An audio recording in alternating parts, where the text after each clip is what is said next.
The kingdom of Nuru gleamed like a treasure lifted from the hands of the sun. Its towers shimmered in every dawn and the walls, layered with polished gold, reflected the light so brightly that travelers approaching from afar had to shield their eyes. The air itself seemed rich, filled with the scent of lotus and the hum of distant songs carried from the river that wound through the heart of the royal city. But beneath all that brilliance, a stillness lingered, an almost mournful quiet that the light could never chase away. In the midst of this shining realm lived Princess Amati, daughter of the late Queen Nyasha, and the hope of Nuru. Her voice was her gift and her curse. It was said that when Amati sang, the skies cleared and the rivers found their rhythm again. Children who cried at night fell silent when her melodies reached their ears, and sick elders claimed they could feel her voice weave through their bones, soothing their pain. She never sought attention nor power nor praise. Her song belonged to the people. The fishermen, the mothers, the soldiers, even the slaves who worked beneath the golden halls. When she sang, everyone felt as though the kingdom itself breathed with her. But not all hearts rejoiced in her light. After the death of Queen Nyasha, the king remarried. His new wife, Queen Zarya, came from the desert province beyond Nuru's borders. A woman of unmatched beauty, her skin like burnished bronze and her eyes dark as the storms that rolled across the dunes. She spoke softly but her words cut deep. Her smile never quite reached her eyes. The king, blinded by loneliness and her charms, crowned her his queen within a year. Zarya admired the gold of the kingdom, the jewels that dripped from every corridor, the servants who bowed at her every step. But above all, she despised the voice that echoed through the palace more sweetly than her own name. When Amati sang, the king would stop what he was doing and listen, tears often gathering at the corners of his eyes. When the people spoke of beauty, they spoke not of the queen, but of the princess who sang to the rain. Each note Amati released was a reminder to Zarya that her beauty, her charm, her crown, none of it could compare to the purity of the girl she called stepdaughter. And so jealousy began to coil inside her like a sleeping serpent. The palace servants noticed it first, the way Zarya's eyes lingered whenever Amati's laughter echoed across the halls. The way her hand gripped her goblet too tightly whenever the princess's songs filled the air during the evening feasts.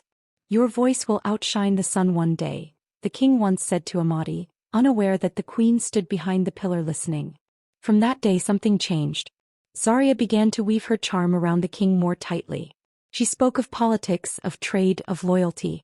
She claimed that the people depended too much on song and myth, that a kingdom should not be ruled by hearts but by gold and fear.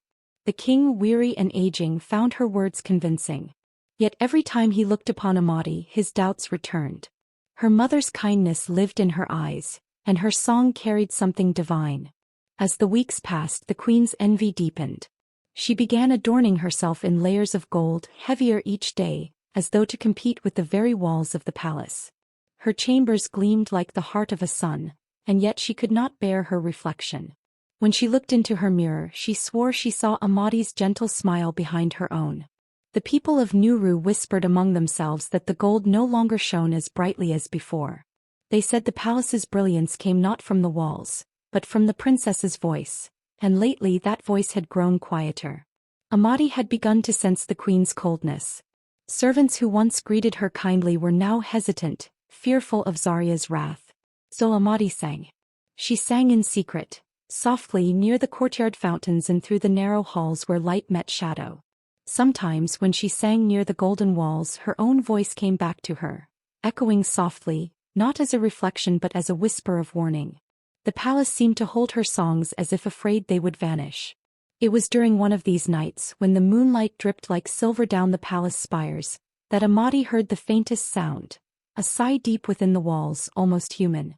She pressed her ear to the golden surface and thought she heard something breathing beneath the gold, something old and sorrowful. It was then she realized what her mother had once told her. "Even gold can weep, my child. It remembers everything it covers." As dawn broke, Zarya stood on the balcony, her jeweled hands resting on the rail, watching Amati in the courtyard below. The princess's voice floated upward like incense, pure and haunting. The queen's smile was tight and cold. In her heart, she vowed that soon the kingdom would hear silence where there was once song. For Zarya could not bear a voice that the gods themselves seemed to favor. And though the palace shone like the sun, deep within its walls the first seeds of sorrow began to stir, gold that gleamed by day but listened by night, remembering every cruelty it was forced to witness. The Golden Kingdom was not as silent as it seemed, and soon, its echoes would cry out for justice. Under the pale silver moon, Queen Zarya met with the dark seer in the hidden chambers beneath the palace, a place where shadows crawled and whispers carried the scent of betrayal. The seer's eyes gleamed like obsidian as he traced symbols into the air, his voice like cracked stone as he spoke of power, eternal and unchallenged. "The heart of a kingdom beats through its voice," he said. "Take hers and the crown will bend to your will." Zarya's beauty glowed like gold, but her heart pulsed with envy. She had watched Amati, the king's daughter, charm the people with a single song. The merchants paused their trade to listen, the guards forgot their swords, and even the skies cleared when she sang. The queen, who once believed herself the jewel of Nuru, now felt like a shadow cast beneath her stepdaughter's light. That night, as the kingdom slept, Zarya prepared the ritual in the grand hall. The chandeliers were dimmed, the walls lined with gold that shimmered faintly, reflecting her trembling hands. Amati, unaware of the deceit, was led in under the pretense of a royal blessing. Her white gown trailed behind her like a streak of moonlight.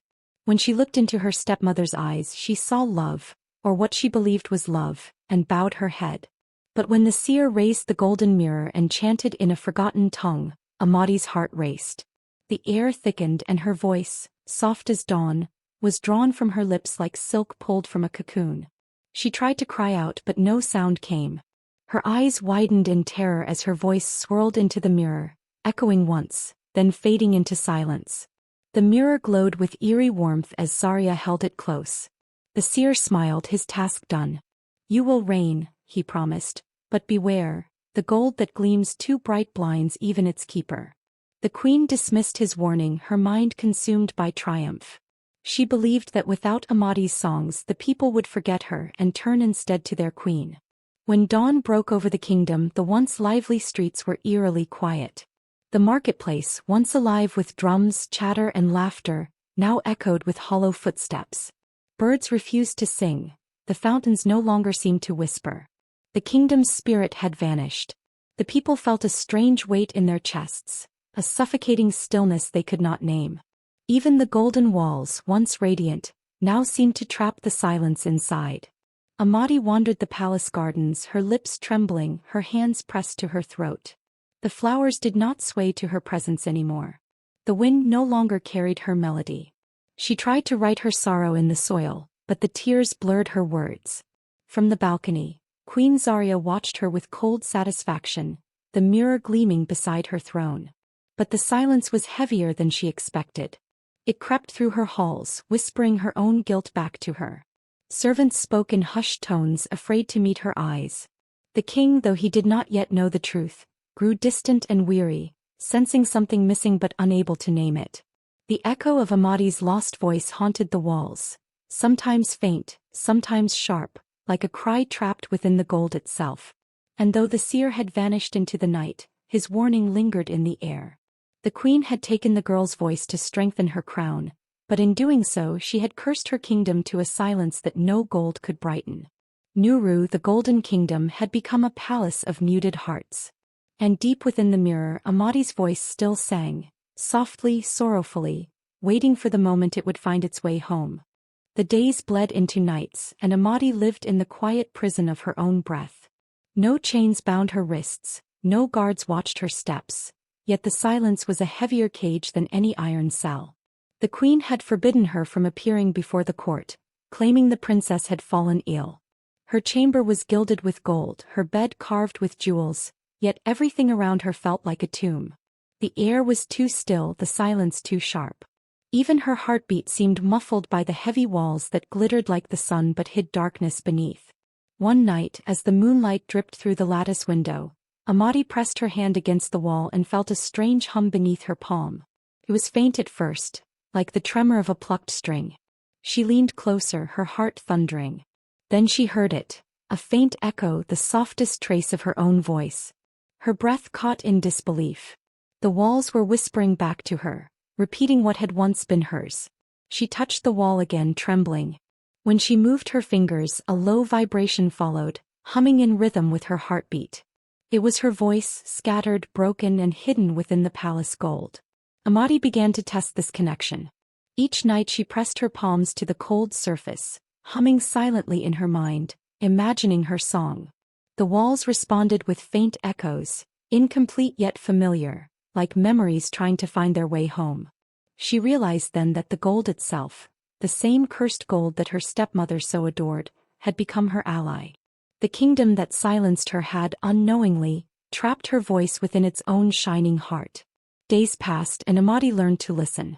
The palace spoke in murmurs and sighs. It carried the footsteps of the servants, the plodding whispers of Queen Zarya, even the sleepless pacing of her father, the king. But most of all, it carried fragments of her lost song, scattered across corridors like pieces of her soul. She began to shape her thoughts into soundless cries, letting her grief vibrate through the floor, the walls, the pillars. The palace trembled ever so slightly when she wept. One evening as the servants cleaned the grand hall, a young maid paused. "Do you hear that?" she whispered. Another frowned. "Hear what?" "It's like singing. Soft but sad." They listened, and from somewhere deep within the golden walls came a faint lullaby, haunting and tender, the kind that mothers sang to their children. The maids crossed themselves, thinking it was the voice of a ghost. But the sound faded before they could trace it, leaving only a shiver in the air. At first the queen dismissed the rumors as foolishness. But the servants began to talk more. Some swore they heard laughter echoing faintly in the corridors. Others said they felt warmth under their hands when they touched the walls. Queen Zarya grew restless. She ordered the palace scrubbed and purified, incense burned in every room, but the whispers returned each night stronger than before. In her solitude, Amadi realized that the walls were not merely echoing her, they were remembering her.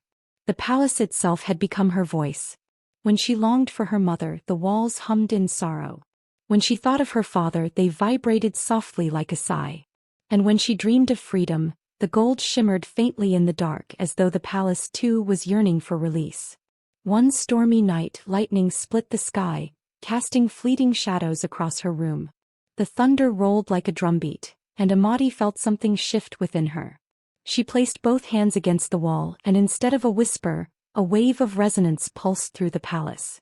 The chandeliers trembled, the doors creaked open slightly. The echo of her stolen song filled the halls, distant but growing clearer. Her lullaby wove through every corridor, through cracks and carvings, reaching places even Zarya could not silence. Down below, the servants froze in awe. The guards looked around, fear in their eyes. "Who sings?" one murmured. "There's no one here," another replied, but his voice shook. The song was beautiful and sorrowful, a voice without a body, calling from the heart of the palace itself. Even the king, pacing his chamber, stopped. His tired eyes lifted as he felt the melody pass through the walls. It tugged at something deep within him, a memory of his daughter's songs, how they once filled the air with peace. He pressed his hand to the wall and tears welled in his eyes. "Amadi," he whispered, though he did not yet understand. From her chamber Amadi felt him. She could not speak, but the palace carried her emotion like wind through leaves. Her silent cry reached him, not through words but through vibration, through the bond that gold could not erase. Queen Zarya, however, felt the opposite. Each whisper made her uneasy. She could no longer sleep soundly. The walls seemed to watch her, their gleam too bright, too alive. At night she would wake to faint humming and swear she heard her stepdaughter's voice calling from nowhere and everywhere at once. Her golden throne, once a symbol of triumph, now felt like a seat built atop grief. Amadi had found a way to live within her silence, to turn it into a bridge between the seen and unseen. The palace had become her companion, her witness, her mouthpiece. She sang through its bones, and the kingdom began to remember the warmth they had lost. Though she remained locked away, her spirit had begun to wander, in echoes, in vibrations, in songs without sound. The walls listened, learned, and spoke for her. And somewhere deep inside the palace heart, the stolen voice within the mirror began to stir, drawn by the call of the girl it once belonged to. Queen Zarya knew that a crown was not worn only upon the head, it was sustained through whispers, deceit, and fear. The morning after Amadi's silence spread across the kingdom, she appeared before the king in a robe woven with threads of gold. Her eyes shimmered with false tears as she bowed, her voice trembling like a reed in the wind. "My king," she began softly, "our daughter has been touched by darkness. The seer's vision was true. She carries a spirit that must be contained before it curses the realm." The king's brow furrowed, his heart already heavy from grief. "Amadi," he murmured. "But she was always light itself. Her songs healed the sick, soothed storms." His voice cracked. "How could the spirits curse one so pure?" Zarya's lips curved in a sorrowful smile, the perfect mask of pain. "That is how evil hides, my love, behind beauty and kindness." The seer warned that her voice drew not only men's hearts but unseen forces. "It is mercy to keep her hidden. If she is seen or heard again, the kingdom itself could fall into shadow." The king turned away, torn between reason and fear. His people were already unsettled. The silence that fell over Nuru had become suffocating. The wind no longer carried laughter. The river, once filled with fishermen's songs, ran quietly as if listening. Perhaps it is best," he said at last, his voice hollow. "Let her rest until we are sure." Zarya bowed again, hiding the gleam in her eyes. "As you wish, my king. I will see that she is cared for." And so the queen's word became law. She ordered guards to keep Amadi's chamber sealed, claiming it was for the princess's protection. She dismissed servants loyal to the girl, replacing them with her own spies. The palace soon transformed from a place of song into a labyrinth of gold and silence. Everywhere one turned, walls gleamed, mirrors reflected, and the air seemed too still to breathe. Zarya ruled in the absence of melody. Her laughter echoed through grand feasts where musicians played lifeless tunes, their strings dull without Amadi's blessing.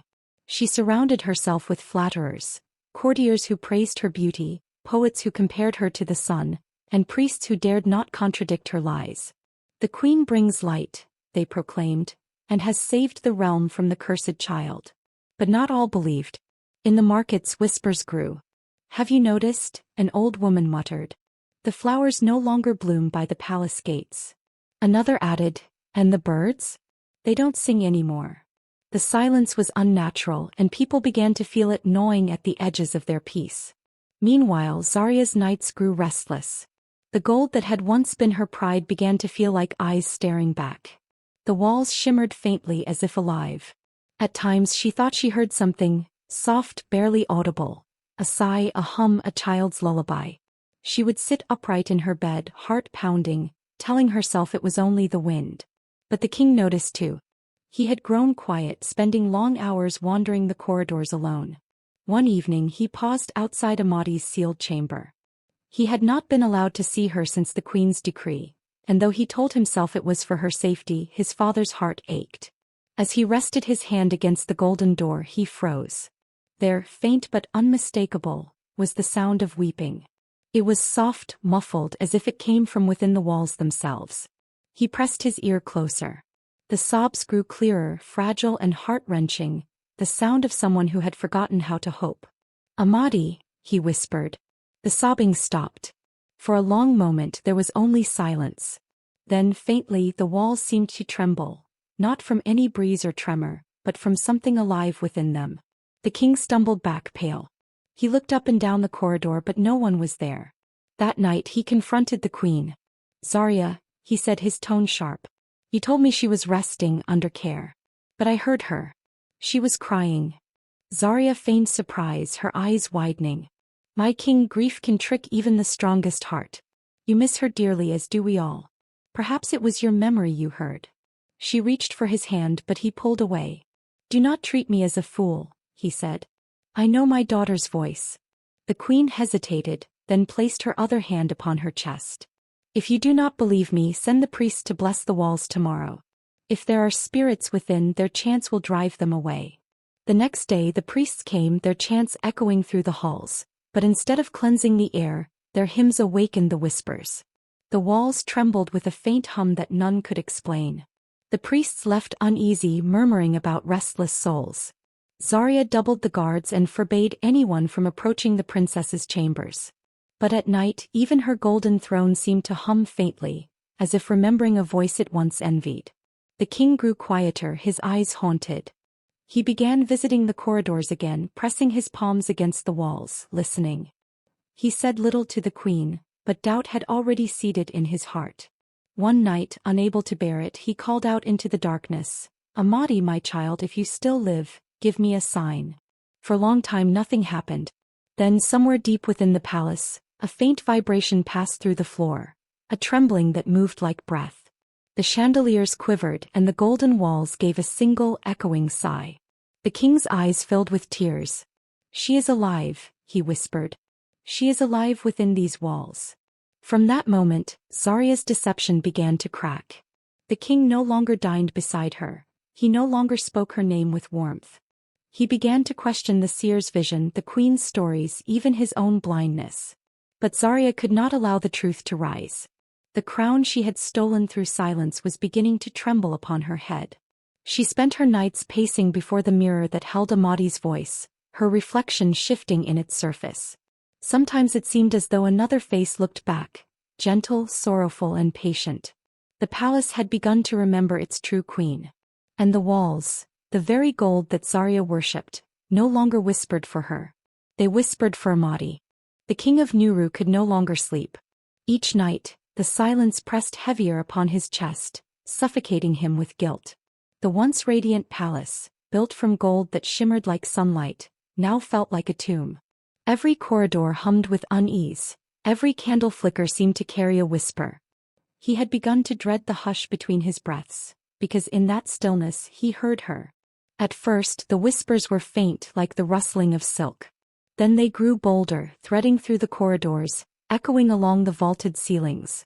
Sometimes when he walked past a wall, it shivered with a sound too human to ignore.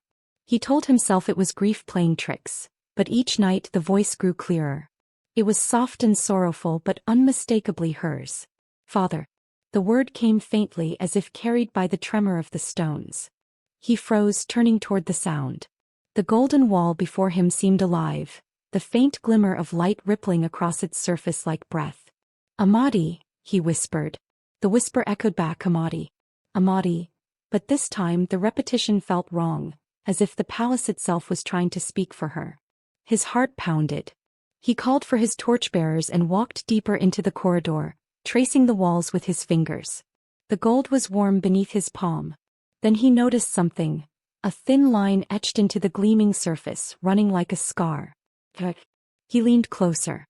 The light caught within it, flickering as though something beneath the surface pulsed.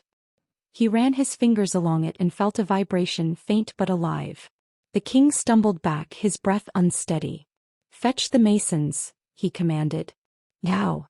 By morning the royal masons gathered, tools in hand. The queen stood beside him, her face calm but her eyes sharp. She watched the crack with veiled dread as the men inspected it. One of them bowed deeply. "Your Majesty, it is not a flaw in the gold. The crack grows."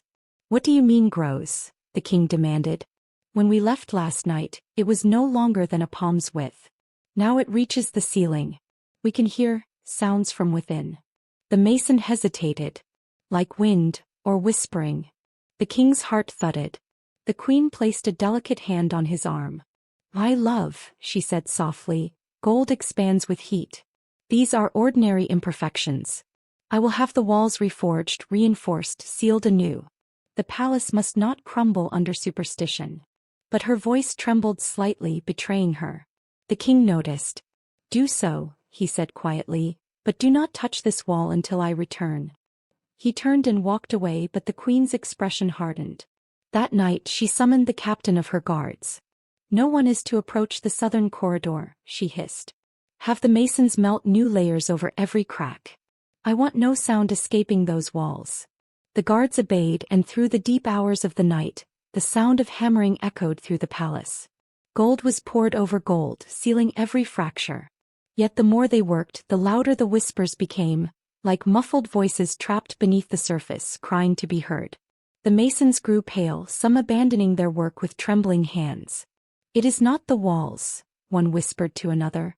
"It is someone inside them." By dawn the king returned and found the corridor coated in fresh gold. The air smelled of smoke and molten metal. "What have you done?" he demanded. Zarya bowed. "I have protected the palace, my king. The cracks were spreading, it was dangerous. The gold will keep the spirits contained."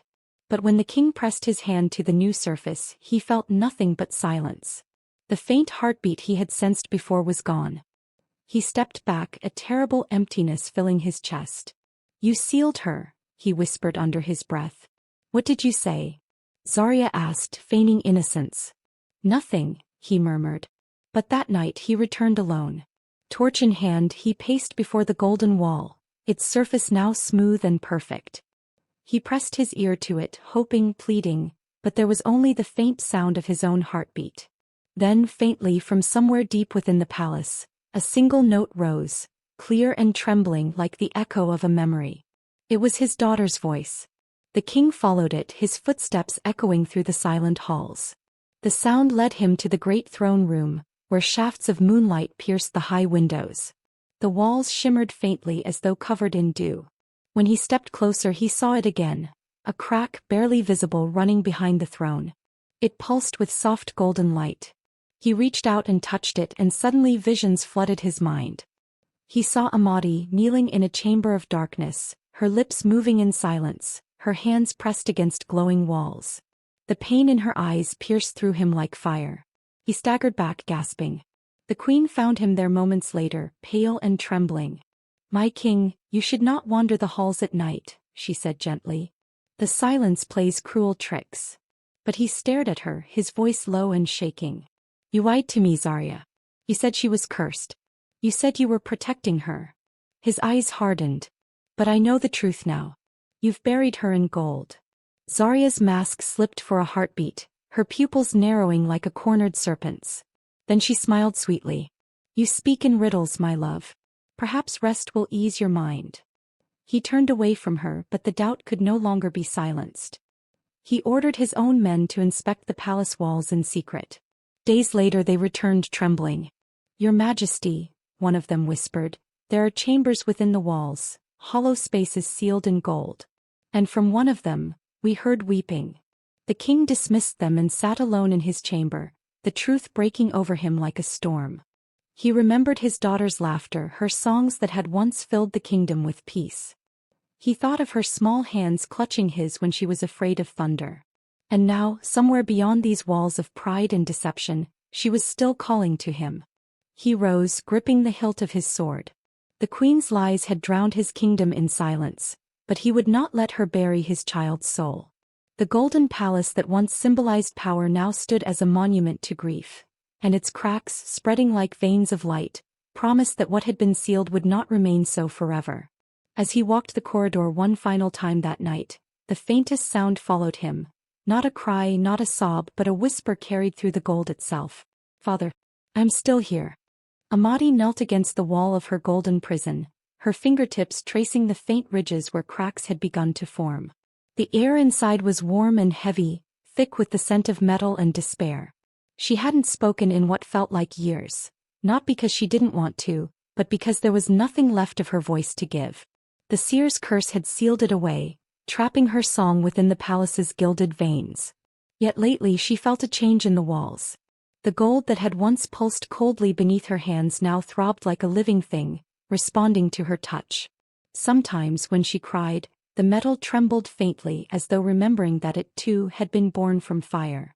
One night, as the moonlight filtered faintly through the thin cracks in her chamber, she pressed her palm against the wall and wept, not from weakness but from something deep and wild inside her. Her tears, pure and shimmering, fell onto the golden surface. To her astonishment, the tears didn't dry. They sizzled softly, eating into the gold like acid, glowing as they sank deeper. Amadi gasped and stepped back. The wall began to ripple, light spreading through it like liquid dawn.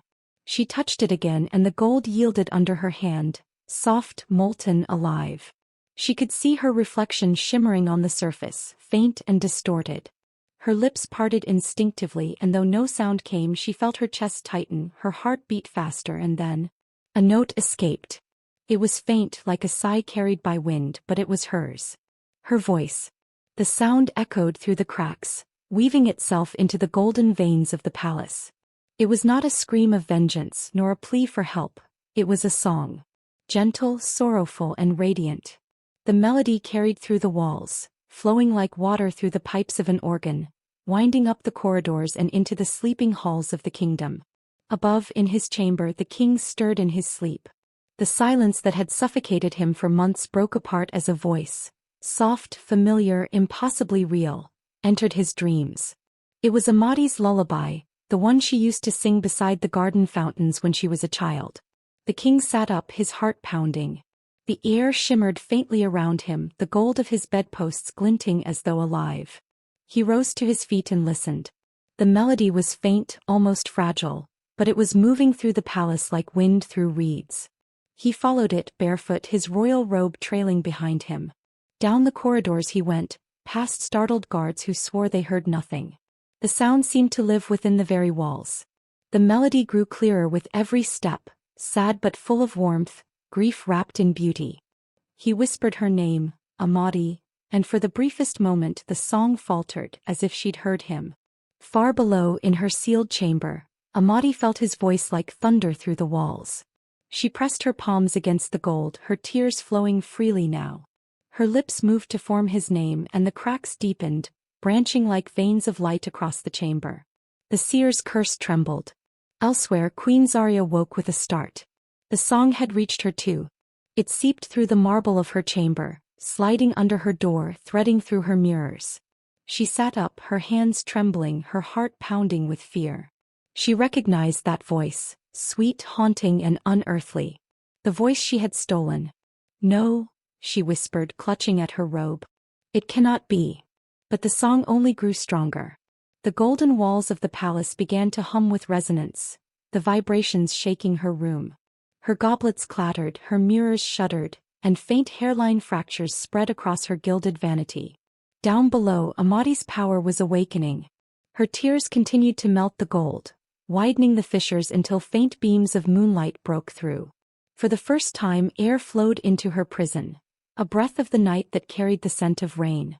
Her song, once fragile, now filled the entire palace. The melody reached every corner, the kitchens where the servants paused in awe, the guards' quarters where men fell to their knees, and the royal chapel where the candles began to flicker as if bowing to her voice. The golden walls vibrated like the strings of an instrument, carrying her truth to every soul within. In his chamber, the king collapsed to his knees, tears filling his eyes. "Amati," he whispered. "My child. My songbird." His voice broke. "What have they done to you?" He followed the sound until he reached the southern corridor, the one Zarya had forbidden him to enter. The walls glowed faintly there, pulsing in rhythm with the melody. As he laid his hand upon the surface, the warmth beneath his fingers felt like a heartbeat. Suddenly, a voice spoke behind him. "High King," came Zarya's trembling tone. She stood at the far end of the hall, pale and breathless. "You must not listen to it. It is not your daughter. It is a spirit seeking to curse us all." The king turned, his eyes blazing. "Silence, Zarya. I know her voice." He pressed his hand harder to the wall, feeling the faint hum beneath his palm. "This gold has been hiding her. You sealed her in." The queen's mask cracked. "You don't understand," she whispered desperately. "The seer promised the power would fade." Her voice was too strong. "It would have destroyed me." The king's fury rose, but before he could speak, the palace itself interrupted. The song intensified, so powerful now that the very structure trembled. Chunks of gold began to fall from the ceiling like molten petals, and light burst through the walls. Zarya screamed and fled, covering her ears as the melody swelled, echoing through every chamber. The song spoke now, though no words could be heard. Its meaning was clear. "I am still here. The truth cannot be buried in gold." The seer's curse began to unravel. The spell symbols hidden within the walls turned to ash, their power burning away in white light. The mirrors in the queen's chambers cracked simultaneously, and from each reflection, Amati's face appeared for a fleeting moment, eyes glowing with sorrow and strength. The king wept openly. "Forgive me," he whispered to the air. "Forgive my blindness." Amati heard him. Her tears slowed, her heartbeat steady. The molten gold cooled around her feet, but the cracks continued to grow, spreading outward in radiant lines. The light from within her chamber shone brighter than the moon, illuminating the entire palace. When dawn arrived, the kingdom awoke to find the golden walls marred with glowing fissures, as though sunlight itself had bled through. The people gathered outside, hearing the faint echo of their princess's song carried on the morning wind. And deep within the palace, Amati lifted her hand one final time, pressing it to the wall as her voice, no longer trapped, rose in full strength. The song that had once calmed storms now shattered chains. Every echo of her voice tore through the lies that had silenced her, leaving the kingdom trembling in awe. The curse had broken. The gold could no longer keep its secrets. The night before dawn, the king could no longer bear the weight of the whispers. Every breath of air within the golden palace trembled with sound, half memory, half lament. It was as if the walls themselves were crying, mourning for something that had been taken unjustly. Servants prayed in fear, hearing ghostly lullabies drift through the corridors. But the king, burdened by guilt and curiosity, followed the sound to the queen's forbidden chamber, the one adorned entirely with mirrors and sealed by Zarya's command. The chamber was silent when he entered, yet the air shimmered, heavy with invisible vibrations. At its heart stood a single mirror framed in molten gold, taller than a man, radiant with a light that seemed alive. As the king approached, he saw not his reflection but flickers of a young girl, his daughter Amati, mouthing words he could not hear. Her eyes were full of sorrow, yet behind them burned a light stronger than any curse. The king trembled. "Amati," he whispered, his voice breaking. The mirror pulsed as if it recognized him, and from its surface came the faintest hum, the sound of a voice trying to return home. He touched the golden frame and warmth seared his palm. Behind him, a wind began to stir, though no windows were open. Suddenly, the doors burst open and Queen Zarya appeared, her crown askew, her eyes wild with fury. "Step away," she screamed. "You know not what you touch." But the king did not move. He turned to her, his expression hardening as realization dawned. "You took her voice," he said. "You silenced the heart of our kingdom." Zarya sneered, her beauty cracking like fragile gold under heat. Her gift was a threat. The people loved her more than they ever loved me. I did what was necessary to protect the crown. "The crown," the king thundered. "Or your greed?" His voice echoed through the hall, merging with the rising hum of the mirror. Cracks began to spiderweb across the golden floor, glowing from within as though molten light was fighting to escape. The queen stumbled backward as the mirror's glow intensified. From within, Amati's reflection opened her mouth, and this time the sound that emerged was not a whisper but a cry. A cry that carried every ounce of pain, every stolen song, every buried truth. The gold walls trembled and began to split. The king raised his sword, not in anger but in redemption, and struck the mirror with all his might. It shattered into 1,000 brilliant shards, and in that instant, a storm of sound erupted. Music, laughter, weeping, thunder. Every voice the kingdom had lost came rushing back like a flood. The palace shook as if awakening from a century of silence. Amati's voice, pure and radiant, poured through the cracks, singing not in words but in truth. The golden walls that once imprisoned her began to melt, streams of molten light flowing like rivers through the hallways. Zarya screamed as the gold beneath her feet cracked open, swallowing her into its gleaming depths. Her final cry was lost beneath the roar of returning sound. Outside, the people of Nuru fell to their knees. The sun broke through dark clouds and the air rang with the melody of freedom. Birds sang for the first time in years, fountains bubbled with life, and bells, long rusted into silence, began to ring on their own. Within the heart of the palace stood Amati reborn. Her voice, no longer trapped, shimmered in the air like living light. The king fell to his knees before her, tears streaking his face. "My daughter," he whispered. "Forgive me for not hearing you sooner." Amati lifted him gently, her touch glowing with warmth. "Father," she said, her voice carrying both sorrow and forgiveness, "you did hear me. Through the walls, through the silence, you never stopped listening." The storm faded, leaving only soft music in the wind. The shattered gold hardened into marble, no longer a prison but a foundation. The people gathered outside as the palace doors opened, and Amati stepped into the light, her voice carrying across the kingdom like dawn breaking. From that day, Nuru was no longer known for its gold, but for its sound. The sound of truth, of healing, of songs reborn. The curse was broken, and where silence once ruled, music became eternal. And deep beneath the earth, Where gold once gleamed in vanity, silence returned, not as punishment but as peace. The dawn came gently, washing over the wounded land of Nuru like a blessing. The air was rich with sound once more, the hum of morning markets, the chatter of children, the rush of rivers that had been still for too long. Every echo seemed to carry a memory, every note a promise. The people had gathered in the courtyard where the golden palace once stood, watching as the final pieces of melted gold were carried away. In its place, stone by stone, they were rebuilding a palace, not of vanity but of truth. Amadi walked among them, her steps light, yet her presence commanding. She no longer wore the delicate silks of a princess. Her robes were woven from white and deep earth-brown threads, the colors of dawn and soil, rebirth and truth. Her crown was not gold but iron, shaped like the rising sun, simple and strong. Her once gentle voice, now returned, held a new depth. It was no longer the voice of a child who soothed storms. It was the voice of a woman who had survived silence and fire. When she spoke, the kingdom listened. Her voice resonated through the open fields and stone walls, carrying the weight of every story untold. The king, now aged and humble, stood beside her. Though he had once been ruler, he now bowed to her authority, the voice that had saved the land. Together they watched the builders carve into stone the words that would define Nuru's rebirth. Let no truth be buried in gold again. In the evenings, Amadi would walk to the gardens, once dead and silent, now blooming again under the light of forgiveness. The wind carried melodies as if the land itself sang with her. The people often paused in their labor to listen. Even the river seemed to quiet when her voice rose. It was said that when Amadi sang, grief softened and hope took its place. But within her, the memory of her silence remained.